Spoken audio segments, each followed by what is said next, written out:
Hoje pela manhã tivemos um momento muito bom de orientação para a descoberta dos dons espirituais, buscando não sermos pessoas que simplesmente sentam em cadeira da igreja e não têm uma participação mais efetiva. É impossível nós conseguirmos uma comunhão mais profunda e conectada com a igreja se você não participa do serviço da igreja. Simplesmente frequentar uma igreja não faz de você membro de uma igreja. É preciso ir mais. E nós estamos terminando hoje uma série de meditações da Palavra de Deus sobre comunhão. E sabendo que a adoração é o nosso projeto de vida, a evangelização é a nossa missão em prática de anunciar o Evangelho de Cristo para os outros, e a comunhão é essa integração no corpo de Cristo, essa ligação que faz com que a igreja de alguma forma se articule.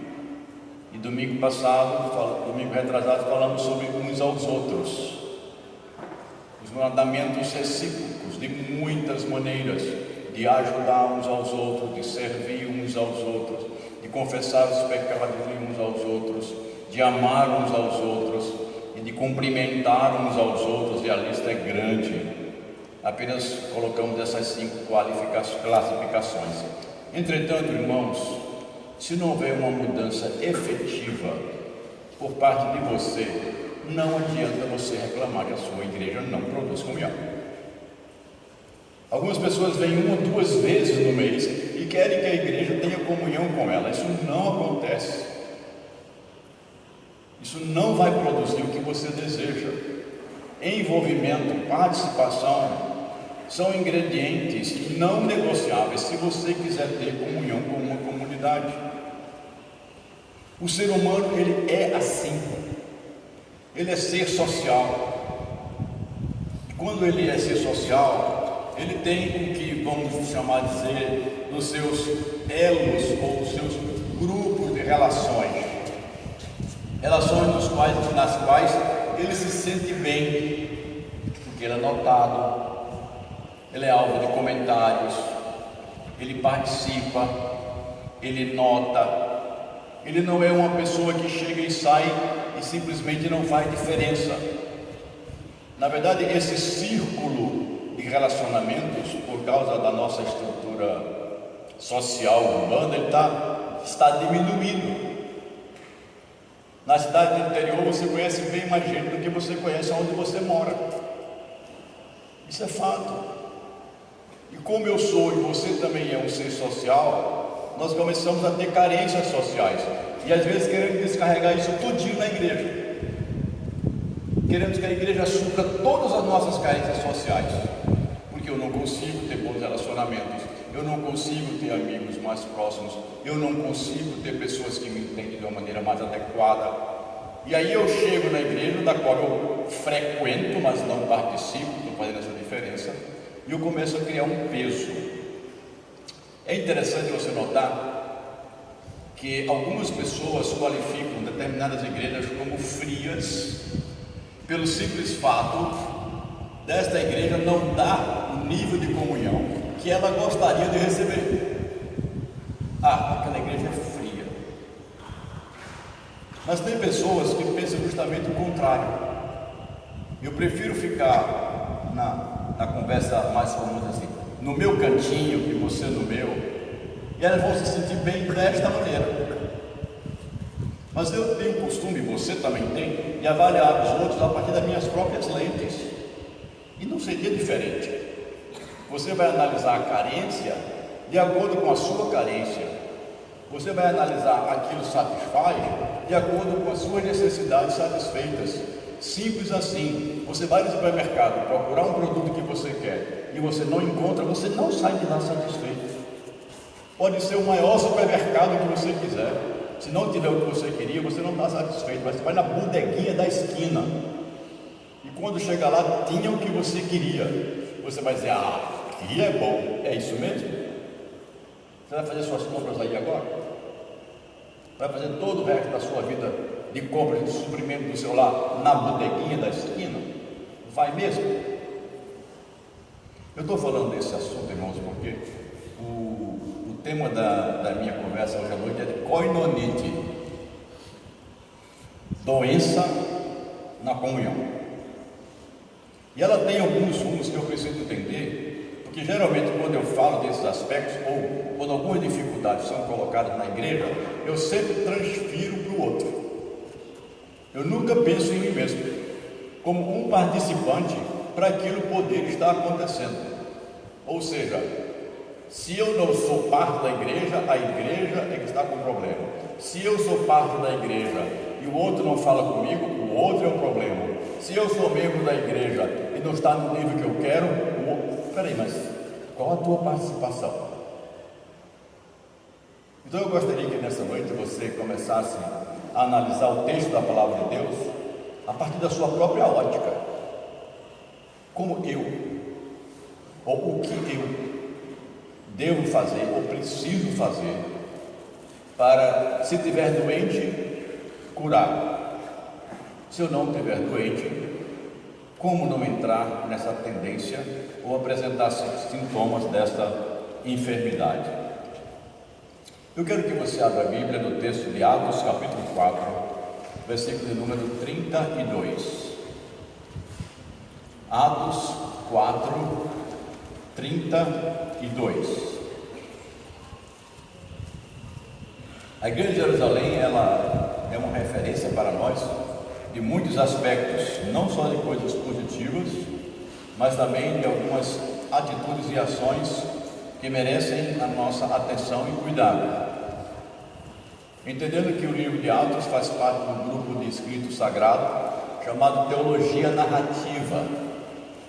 A pessoa Lucas, quando escreveu, está narrando os fatos, e nessa nossa leitura nós temos que entender a narração, entender o conceito e o contexto histórico que estava acontecendo, e daí extrair os nossos princípios bíblicos ou doutrina da palavra de Deus.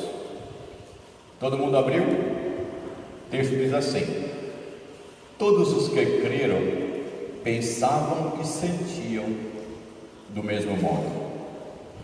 Ninguém dizia que as coisas que possuía eram somente suas, mas todos repartiam uns com os outros tudo o que tinham.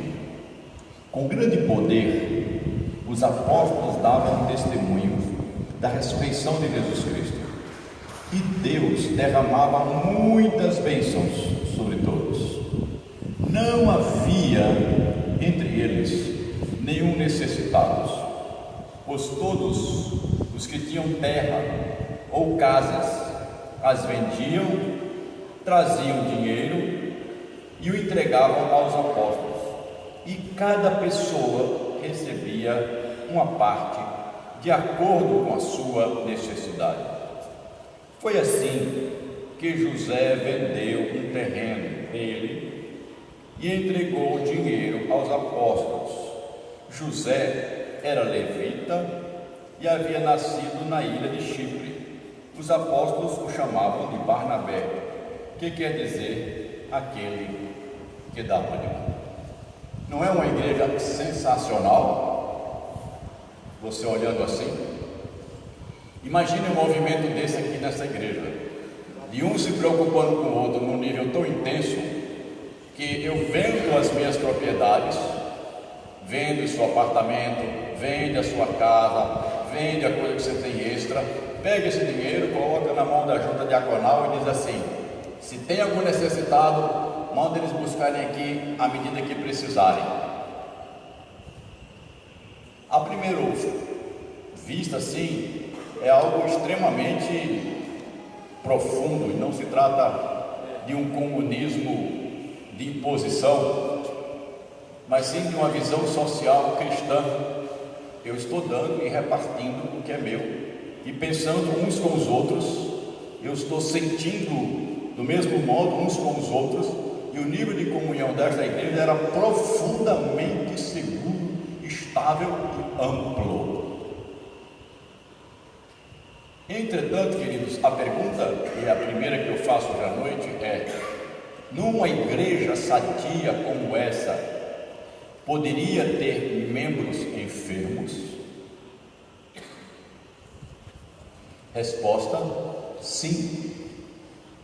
Uma igreja com uma comunhão sadia não é obrigatoriamente o fator necessário para que todos os seus membros sejam em nível de comunhão sadios.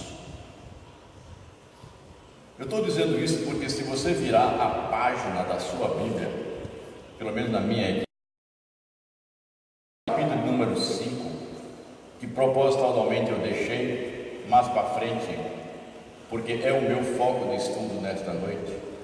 Nesta igreja sadia em comunhão, nesta igreja no nível de interação tão producente e tão, digamos assim, modelar, nós encontramos o seguinte, capítulo 5: mas havia um homem chamado Ananias, casado com uma mulher chamada.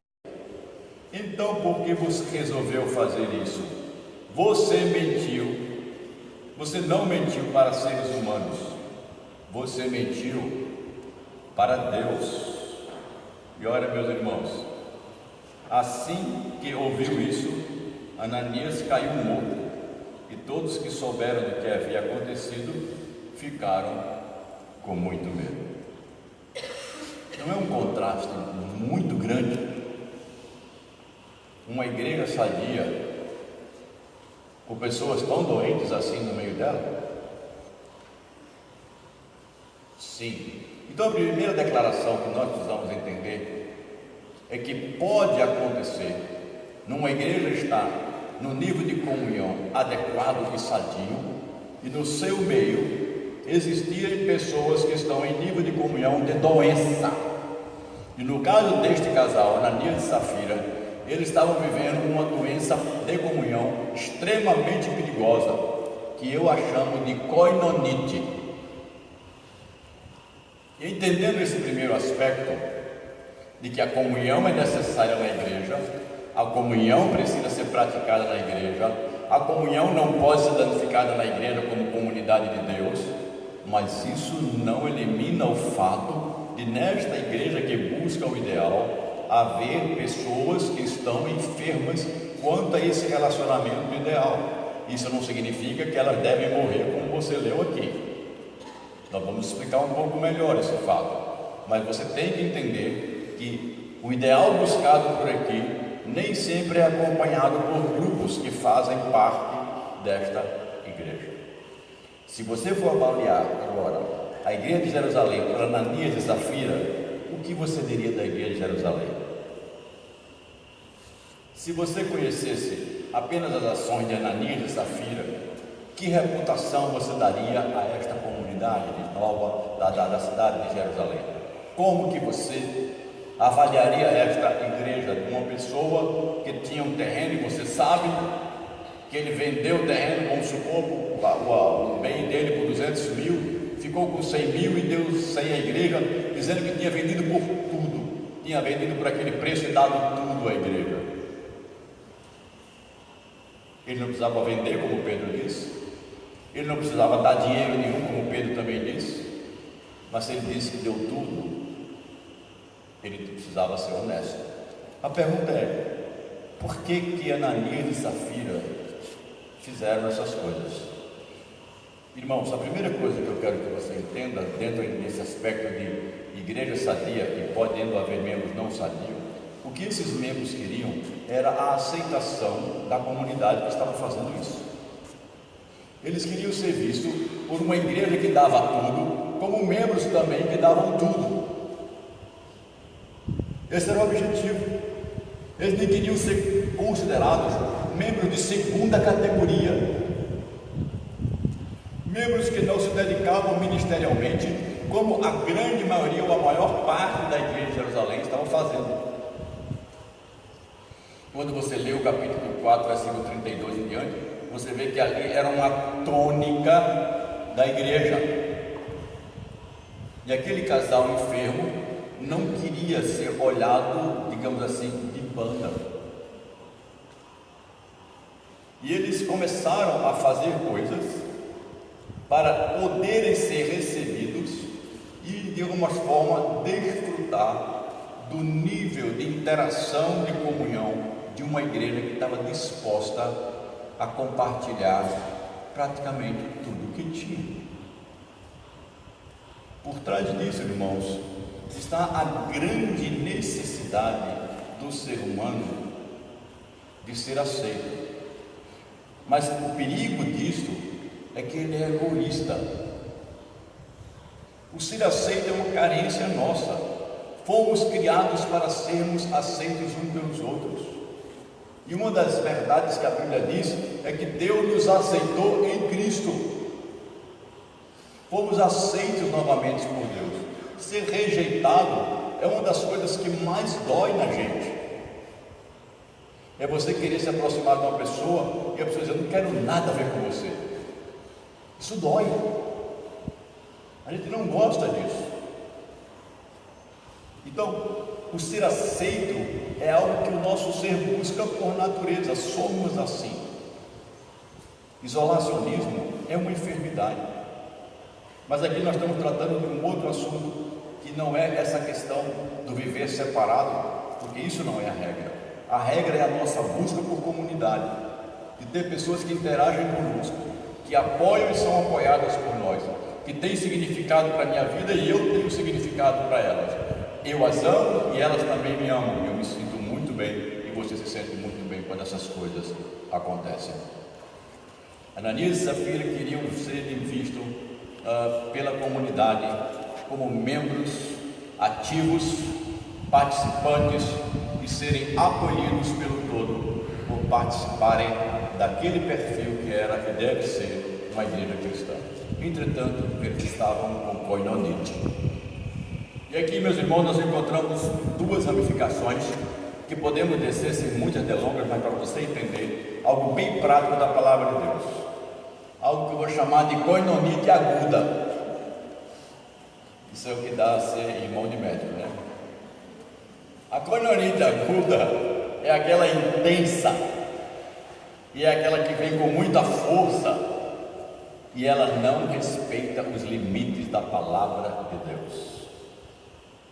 Irmão, vocês notaram que o texto destaca algo bastante interessante, porque eu digo que é koinonite aguda. Diz assim: havia um homem, mas um homem chamado Ananias, voltando para o texto sagrado, casado com uma mulher chamada Safira, vendeu todos os seus bens, ou vendeu determinado terreno e entregou, uma parte do dinheiro, ficando com o resto. E a palavra de Deus diz assim: e Safira sabia disto. Irmão, se você quiser olhar pelo lado do casamento, este casal tinha uma unidade relacional muito profunda, e até mais profunda do que qualquer casal cristão deveria ter. Eles foram unidos até em elaborar ações contra Deus, estando na igreja. Marido e mulher sentaram: vamos vender, vamos, por quanto? Tanto. Vamos dar quanto para a igreja? Tanto. E vamos dizer que vendemos por quanto? Igual ao que demos. E o resto a gente aplica aí para ganhar um dinheirinho quando a gente for se aposentar.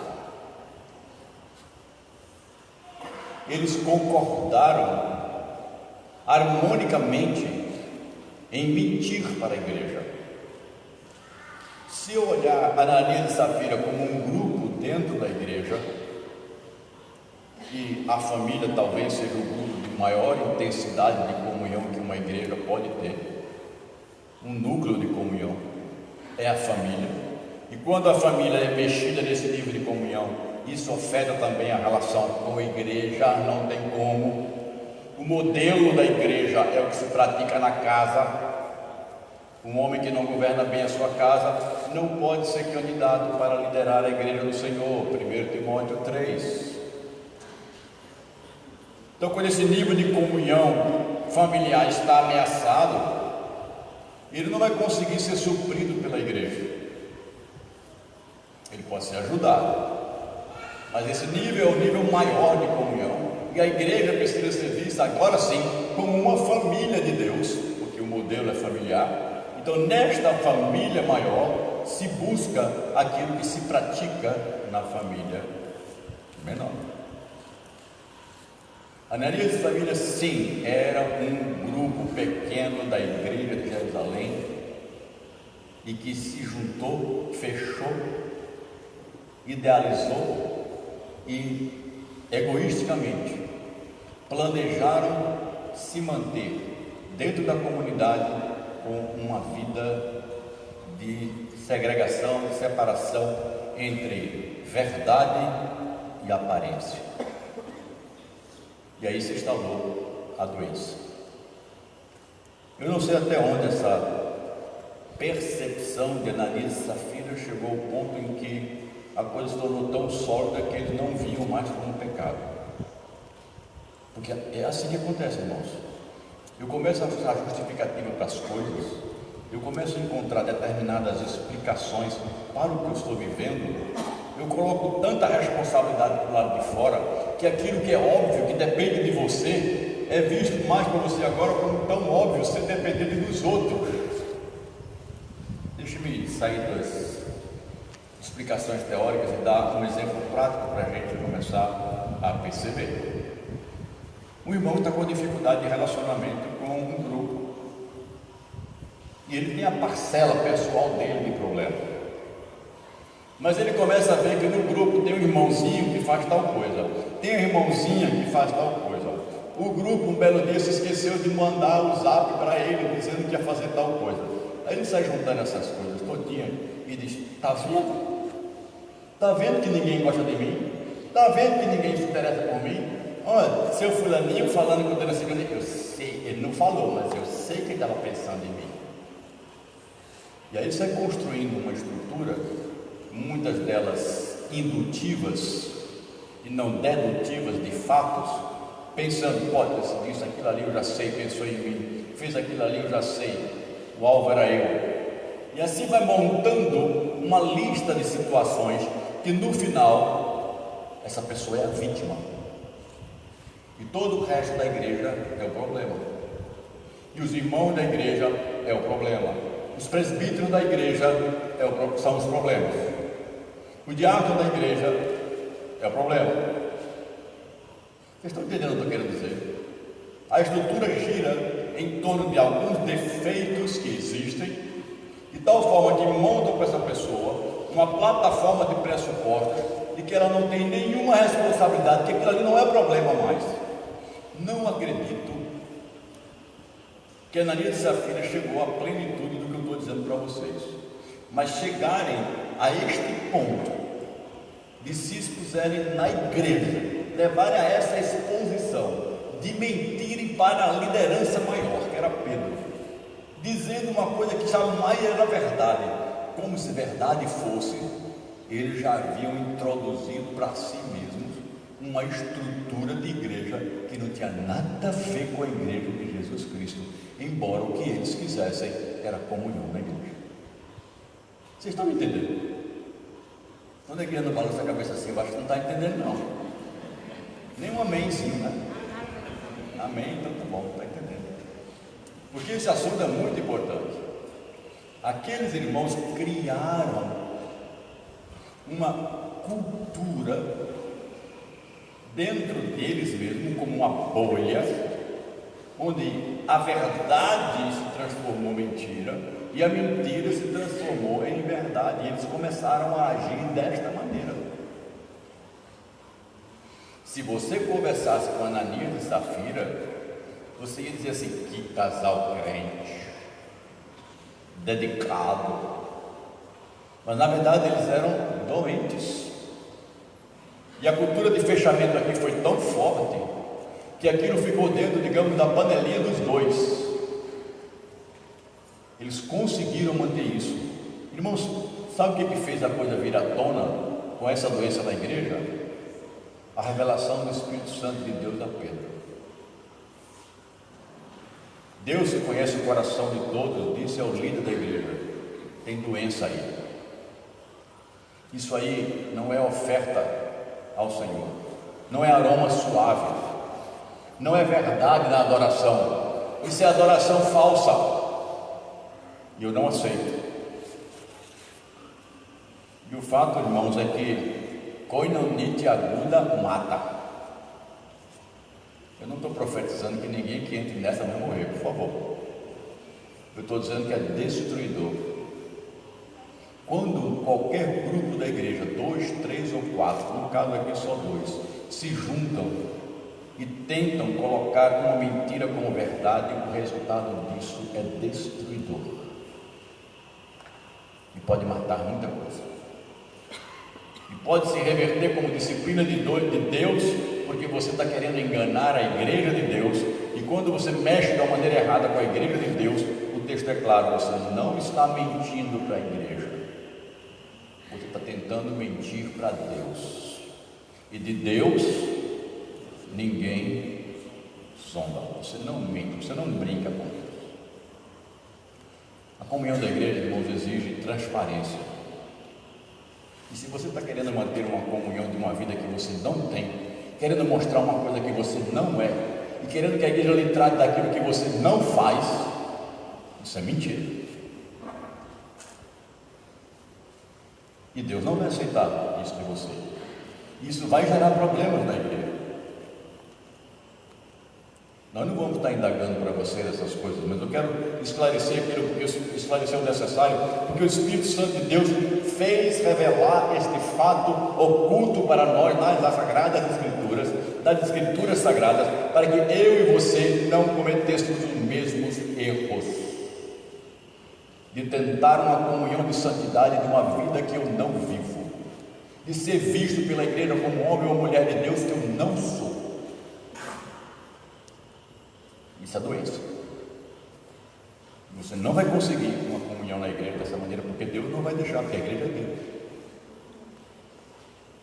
Então a primeira coisa que eu tenho que olhar, por isso que eu disse, olhe para você mesmo.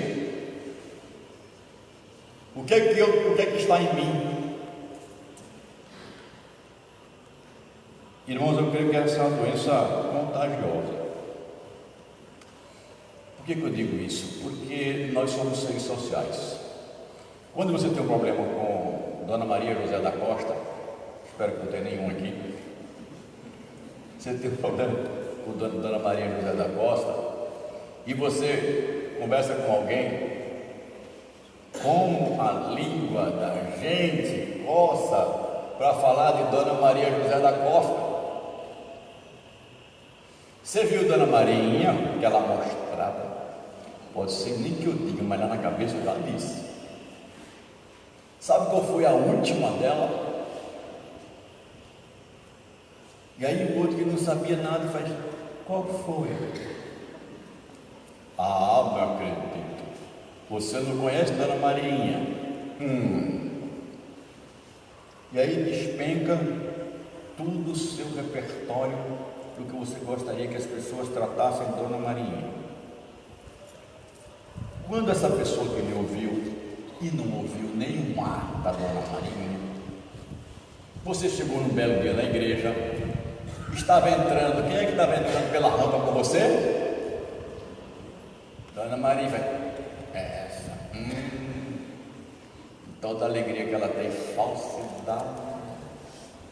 Não, agora não é uma pessoa só, são duas enfermas, uma que falou, a outra que ficou contagiada, não deu nem chance do outro falar alguma coisa. No meu caso aqui de Ananias e Safira, eu sei que eu não posso me apoiar nisso que está aqui, mas eu posso me apoiar em outro texto da palavra de Deus, em Filipenses, quando o apóstolo Paulo fala de duas mulheres, chamadas uma Síntique e outra chamada Evódia, e elas não pensavam igual.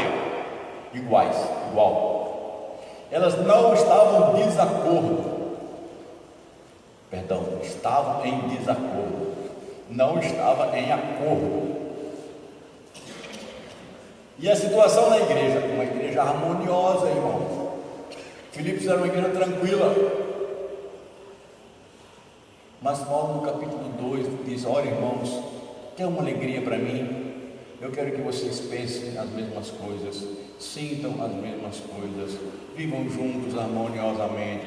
E mais na frente ele diz: diga a Cíntia que é Evódia que, por favor, andem concordemente. Ou seja, tinha chegado aos ouvidos do apóstolo Paulo que a comunhão da igreja estava arranhada pela postura de dificuldade de relacionamento de duas irmãs da igreja. Existia o grupozinho da Cíntia, existia o grupozinho da Evódia. Irmãos, nós temos que tomar cuidado, porque quando essas coisas chegam, quando esse tipo de relacionamento fechado, de separação, facção, ele chega, ele produz ruptura.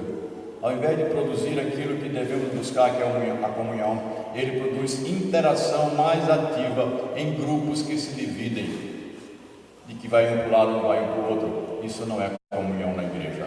Isso é divisão, facção, inveja, porfia e outros males que o apóstolo Paulo chama de obras da carne em Gálatas capítulo 5. Portanto, no caso de Ananias e Safira, não há um relato bíblico, que eu entro aqui num segundo aspecto, que o aspecto agudo ele é extremamente perigoso e traz danos muito sérios, e ele não respeita os limites.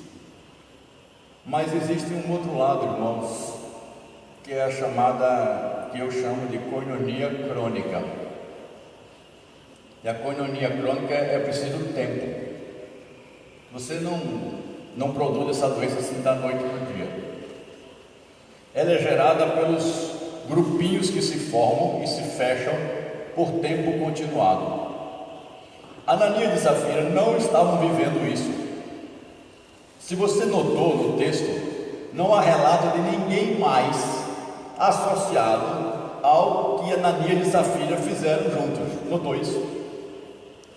Ninguém mais fez parte. Foram só eles. Uma situação aguda, localizada e definida.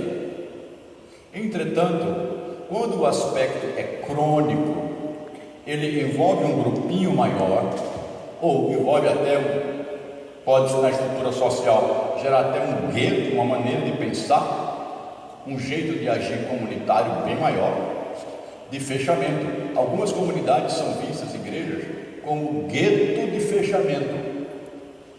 Só aqui dentro é de Deus, lá de fora é do diabo. Tudo o que você deve fazer é dentro da igreja. E algumas igrejas têm atividade segunda, terça, quarta, quinta, sexta, sábado, domingo. E se você pensar que tem mais um dia na semana, também bota atividade. Porque tudo desta igreja é cultura de fechamento. E essas igrejas são tão fechadas que é assim: moda, só se for gospel. Cinema, só do apóstolo Paulo, Pedro, Jesus. Ela compra pão numa determinada padaria. Se souber que o dono da padaria é espírita, ela para de comprar. Compra mais não. A costureira dela fez um vestido. Ela soube que a costureira era de candomblé, ela queima o vestido. Esse vestido aqui foi feito por uma mulher de candomblé, está brincando, não está um candomblé no couro, ou nada. Cria esses guetos, cria esse sistema de separação e vive em uma realidade de um mundo que, se tem um nome de evangélico, pode. Se não tem, não pode. Nós chamamos isso de gueto radical evangélico. Tem igrejas assim, irmãos. Mas há um perigo, e aí que está também, é que você não, como ser humano, você não faz só relacionamento dentro da igreja.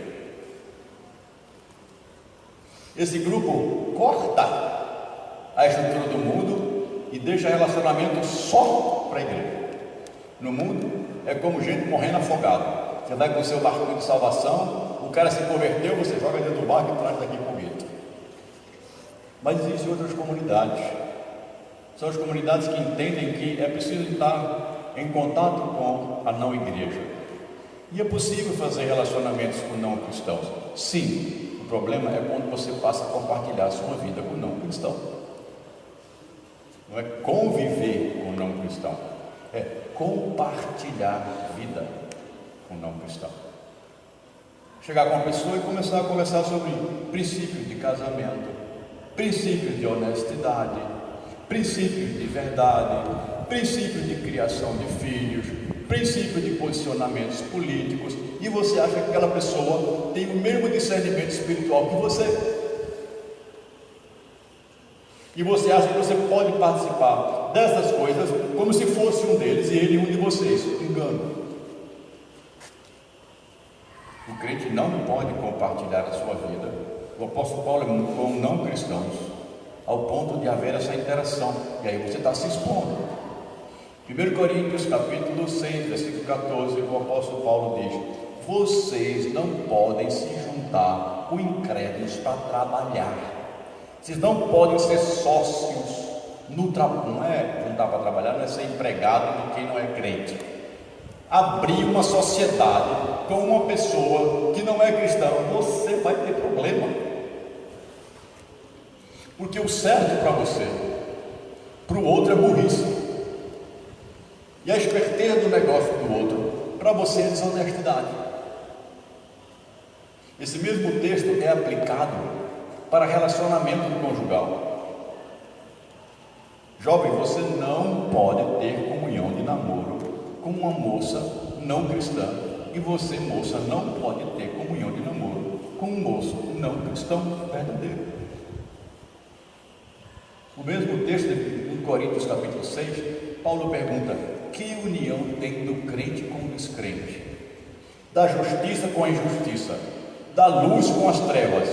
De Cristo com o maligno? A resposta para todas as 4 perguntas é nenhuma. Mas a gente se arrisca, e tem muito cristão achando que pode compartilhar a sua vida, passando por cima dos princípios da palavra de Deus. Só que isso não acontece assim, um estalar, é crônico. Eu vou fazendo, vai acontecendo, eu vou me envolvendo, vai vendo as coisas interessantes, de alguma forma vai sendo gostoso. Eu costumo dizer o seguinte: quando você vai pescar, eu gostava bastante de pescar, e a primeira coisa que você vai pescar no mar, que você vai comprar, é um camarão. Se você for dar que o camarão está feio, faz: esse camarão feio? Quero não, eu quero um camarão bonito. Por que você quer um camarão bonito? Para botar no anzol. Quando o peixe olhar, eu quero que ele pense que é caviar. Na minha concepção, olha o jantar que me deram hoje. Mas ele não sabe que quem vai jantar ele sou eu. Ou seja, o camarão que você bota para pescar deixou de ser gostoso? Não. Aquele camarão alimenta peixe? Sim. Mas a alegria do peixe comer aquele camarão é por pouco tempo. Quando ele encontrar um anzol, ele vai deixar de ser peixe e passar a ser fritura. Ah, mas algum ser humano, peixinho, pode dizer assim: eu já tenho umas mordidinhas e não tinha anzol. Limites.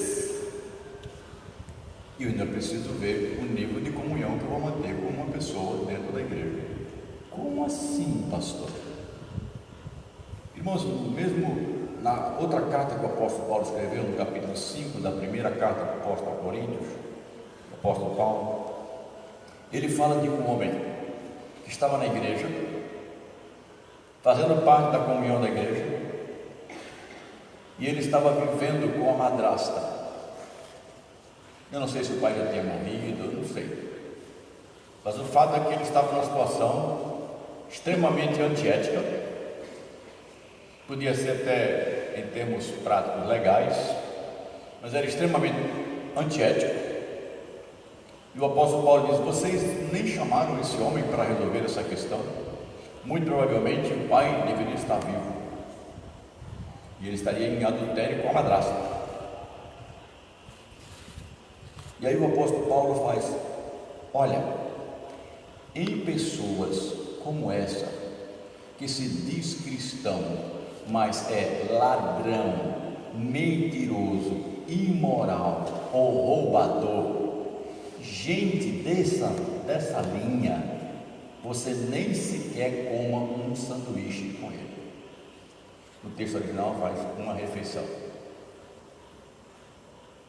Ou seja, não compartilhe momentos de conversa, porque quando a gente come com uma pessoa, você já está compartilhando muita coisa, já notou?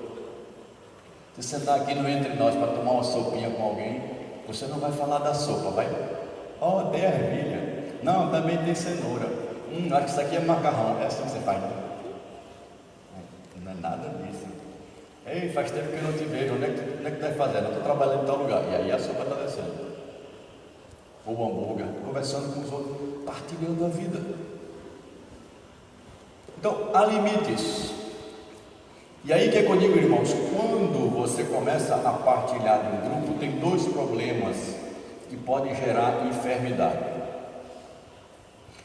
Um grupo fechado por muito tempo, ele vai gerar comunhão, isso é bom.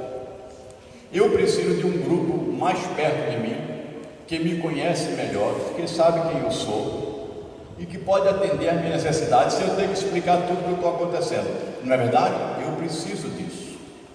Dentre as milhares de pessoas que Jesus Cristo conviveu, ele chamou 12 para estar perto dele, e daqueles 12 tinham 3 que ficavam mais perto dele, mas não houve uma cultura de fechamento, porque a Bíblia fala de diversos discípulos. De uma vez só, Jesus Cristo mandou 70 para evangelizar. Então é natural que em níveis de comunhão eu esteja mais próximo de algumas pessoas, e eu preciso disso. É necessário. Eu costumo fazer uma seguinte pergunta bem prática, para vocês entenderem o que é nível de envolvimento adequado e uma koinonite crônica. Tirando os pastores da igreja, você acordou angustiado de madrugada, não tem sono, está inquieto, entende que tem uma pressão dentro de você, quer conversar com alguém? Para quem você pegaria o telefone e acordaria um membro da igreja? Para quem você ligaria às 3 horas da manhã se você acordasse numa situação dessa? Se você não tem ninguém, você ainda não tem comunhão profunda com essa igreja. Não tem ninguém com você nessa igreja, está sozinho nela. Muito provavelmente você está no nível superficial de comunhão, de não conhecer e não ter pessoas próximas de você ao ponto de você dizer: fulana, olha, te acordei porque eu preciso conversar. Claro, eu não quero um amigo desse toda semana, não. Nem você. Eu estou falando da liberdade quando precisa, na crise, na angústia. Eu preciso disso dentro da igreja, porque o ser humano, ele vive por situações que a vida dele não é uma reta, ela sobe e desce. Ela tem momentos que ela precisa.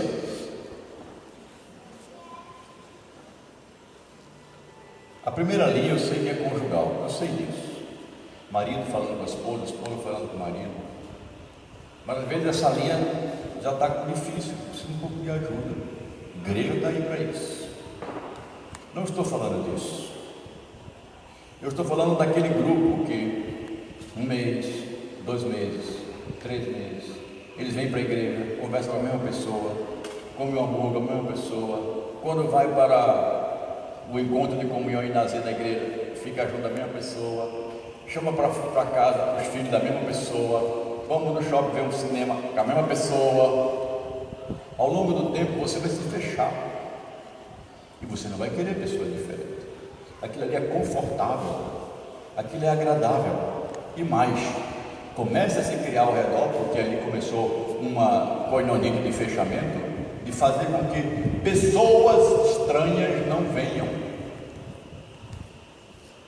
Irmão, quando você está com um amigo conversando, chegou um desconhecido, o que é que você faz? Isso, fique em silêncio com vocês agora. Aí o fulano começa a conversar com o outro, você queria conversar. Será que vai embora? Não vai não. Você quer que ele vá embora. Porque o novo está atrapalhando você. Toda vez que um novo entra num grupo fechado, ele leva a comunhão do grupo para zero. E aí a comunhão com aquele novo tem que ser construída para que o grupo volte novamente a pelo menos ter um nível de comunhão. Então, eu não quero você. Isso é doença. Isso é doença. Essa doença começa na nossa própria casa. Filhinho mais velho, quando chega o novinho, ele fica meio esfilmado. Minha mãe me disse que com 2 anos, quando o Marco nasceu, eu fui no banheiro, peguei uma saboneteira e derramei na cabeça dele assim: roubador de mãe. Claro que eu não disse isso. Mas a gente quer as coisas pra gente. O grupo é bom para mim. Então, quando termina uma igreja, desse grupo de fechamento, eu só tenho olhos para aqueles que é bom para mim. Você vai dizer assim: pastor, onde é que está isso aí no texto que o senhor leu? Não, não está. Eu concordo. É uma derivação da cultura de fechamento. Se um grupo se fecha por muito tempo, ele tende a se achar extremamente confortável nessa comunhão e tende a criar um muro de separação para as pessoas que vão entrar. E quando isso se instala na igreja, isso é uma doença. Então as pessoas chegam de fora nessa igreja, aqueles conversando ali, um grupo de jovens conversando ali, um grupo de casais conversando ali. Eu queria. Mas eles não conhecem muita gente, eu vou dar uma de penetra, eu vou, não vou. Tem os mais afoitos, vão. Esses entram mesmo. Mas a maioria da gente não é assim. A gente sente uma comunidade fechada. Quando termina a relação formal, como essa que nós estamos aqui no culto, e começa a informal, depois do culto, aí você vê os grupos se reunindo. Grupo aqui, grupo ali, grupo aqui, grupo ali, e você vai ver os solitários que não tem grupo. Se uma igreja age assim, ela está enferma. Se a nossa igreja está assim, ela está enferma, ela está com coronite. E quando o membro começa a pedir mais comunhão, e a igreja está assim, ele está mais doente do que a própria igreja. Ou talvez, irmãos, sendo também avaliando de uma maneira mais profunda, eu diria que a doença da igreja está afetando mais algumas pessoas da igreja. Porque se fecha e não apoia um com o outro. Não estaríamos chegando a uma conclusão boa se eu falasse tudo isso e não respondesse a pergunta: coinonite tem remédio? Eu gostaria que eu pudesse recitar para você um comprimido de 12 em 12 horas e que numa semana você estaria curado. Se eu tivesse esses comprimidos. Não temos. A solução para isso vai como eu comecei. Você tem que olhar para você mesmo. Se queremos ser uma igreja amiga, eu preciso encontrar um equilíbrio sadio entre envolver-me com algumas pessoas de uma maneira mais intensa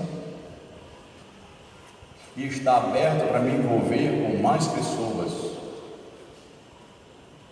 de uma maneira até menos profunda.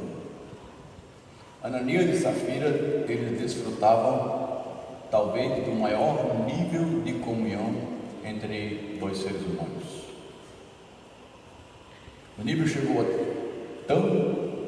a ser tão intenso que eles concordaram em ofender a Deus, e aí se tornou doentio. Eles quiseram levar esse nível de comunhão falso para a igreja. O dono da igreja o disciplinou. E o dono da igreja de Jerusalém é o mesmo dono da igreja de Casa Caiada. Se eu trouxer minha doença de comunhão para a igreja, eu vou estar tentando afrontar o dono da igreja. Por isso eu tenho que perguntar assim: eu não estou em comunhão com a igreja que eu sou membro. Por quê? O que tem a ver comigo primeiro? O que é que eu estou fazendo diante do meu Deus para servir e ser membro em comunhão com esta igreja do Senhor? Entenderam? O segundo aspecto que eu quero que você levante como forma de cura é que, se você tem um grupo de comunhão mais profunda, esse grupo precisa ser visto como mola impulsionadora para atingir outros. Gente, nós já temos um nível de comunhão muito grande. Como podemos distribuir isso para mais pessoas e fazerem mais gente da igreja sentir e desfrutar do que nós desfrutamos? Nós estamos plenamente conscientes, como liderança da igreja, de que o nosso programa de pequenos grupos está com 2 pernas quebradas e um braço engessado, de que precisa mudar, porque esse nível, esse programa de pequenos grupos, de reuniões menores da igreja, é o propulsor do conhecimento e que permite que nós pratiquemos esse uns aos outros de uma forma mais intensa. Quando eu falo de carência de comunhão, geralmente os membros que se sentem assim mais carentes são aqueles que não estão fazendo parte de nenhum grupo de comunhão, não estão em nenhum ministério da igreja e se sentem sozinhos. A culpa é deles? A culpa é da igreja? Esqueça isso, que nós não somos delegados. Precisamos ter um diagnóstico para entender a causa, não culpados. Queremos buscar as causas. Uma vez que entendemos as causas, como igreja poderemos atacá-los? Estamos nos fechando? Vamos nos abrir.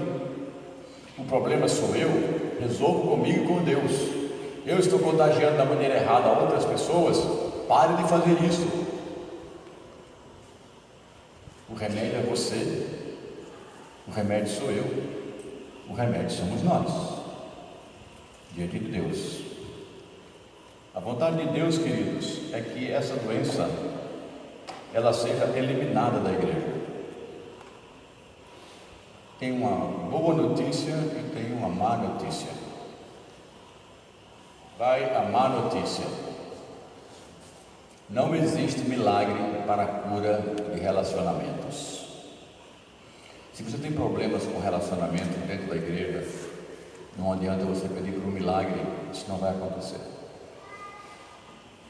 Isso não vai acontecer. Não há nenhum caso de Jesus Cristo dizendo assim: vocês dois não se dão bem e agora eu opero o milagre, pronto, pode sair harmoniosos. Não tem isso na Bíblia. Mas há uma boa notícia: se o problema é relacionamento, você pode resolver. Deus deixou o relacionamento nas nossas mãos para resolvermos de múltiplas maneiras. Tem alguma coisa contra teu irmão? Vai a ele. Você sabe que o teu irmão tem alguma coisa contra você? Vai a ele. Ou seja, eu sei que eu posso ir para meu irmão resolver problema de relacionamento. Meu irmão não me ouviu, eu vou chamar mais pessoas para buscar resolver. O irmão não ouviu essas pessoas, vou buscar a liderança da igreja para resolver. Mas relacionamentos na igreja precisam ser resolvidos. E quando eu falo relacionamento, irmão, por favor, não entendam só relacionamentos de crise, relacionamentos arranhados. Eu estou falando também de construção de relacionamento.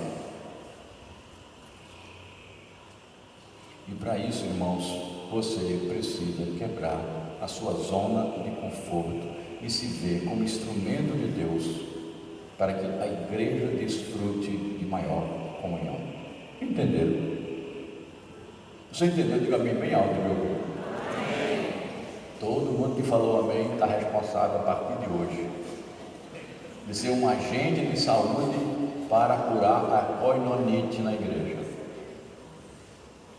Se veja como parte, instrumento de Deus, remédio de Deus, para que a sua igreja seja uma comunidade amiga, que vive e anuncia o Evangelho de Cristo e faz discípulos dele. Não desejo Ananias e Safira como membro dessa comunidade, de forma nenhuma. Cítrica e Ebóliga até que a gente consegue trabalhar, mas a nossa busca é aquela postura que o apóstolo Paulo descreve no capítulo 16 do livro de Romanos.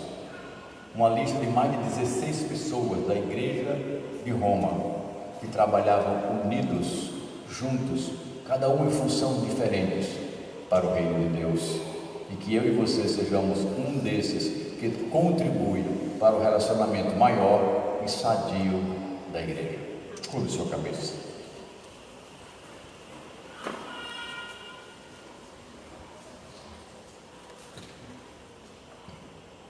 Avalie sua participação na igreja. Se você ainda não é membro efetivo da igreja, avalie e pondere essa necessidade, para que você não seja um assistente de igreja, um frequentador. Você precisa realmente de comunhão, senão você vai buscar em algum lugar. A agência de comunhão da igreja são as pessoas, e você precisa não frequentar uma igreja, você precisa ser membro de uma igreja. Se você é membro desta igreja, o que você tem feito para contribuir com a comunhão da sua igreja? Pergunte isso a Deus e tomem decisões nessa noite para mudar.